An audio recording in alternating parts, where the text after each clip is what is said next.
So today we're looking at the medieval morality play, The Summoning of Everyman, sometimes just called Everyman.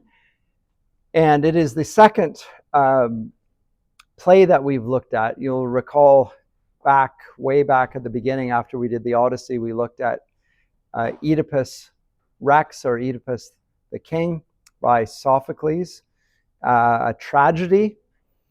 And tragedy remains a significant part of the literary canon as a genre of, or a type of drama, very commonly utilized. So Shakespeare, whom you will know well from high school, I suspect, wrote many tragedies. Some of his his most famous plays tended to be tragedies, everything from King Lear to Hamlet to Macbeth to even Romeo and Juliet.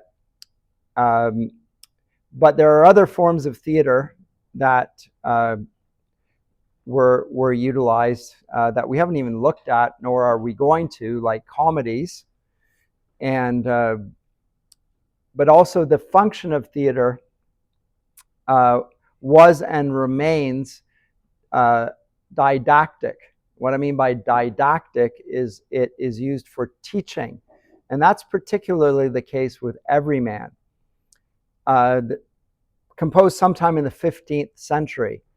So in and around, just leading up to the Reformation, if you're trying to orientate yourselves in terms of time and space. So last class we looked at Sir Gawain and the Green Knight, and probably written in the 14th century. So this is just coming right after that. But the theater was used in the medieval church primarily for teaching. And there were different types of dramas that were used. They were not using drama as it would have been used in Athens to present tragedies and so forth. It was primarily used to teach the people Christian doctrine. And because remember, in the Catholic Church leading up to the Reformation, the teaching was done and the Mass was performed in Latin. And the people did not speak Latin.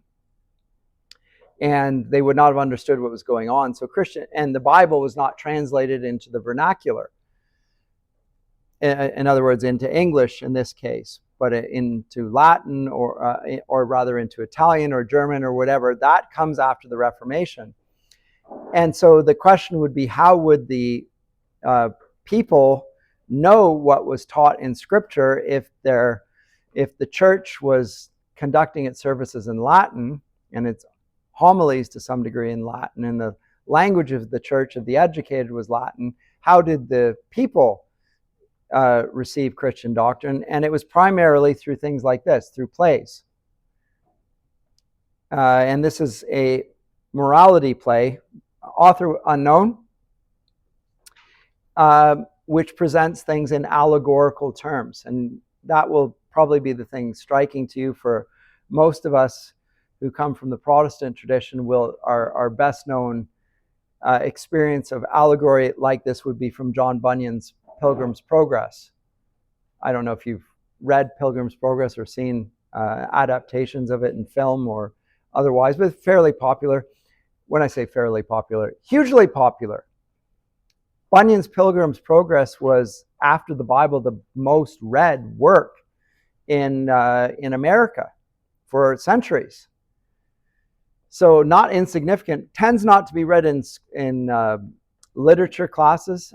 I don't even deal with it, largely because it's a little bit it would take me too long, and its literary merits are questionable, but its influence is not.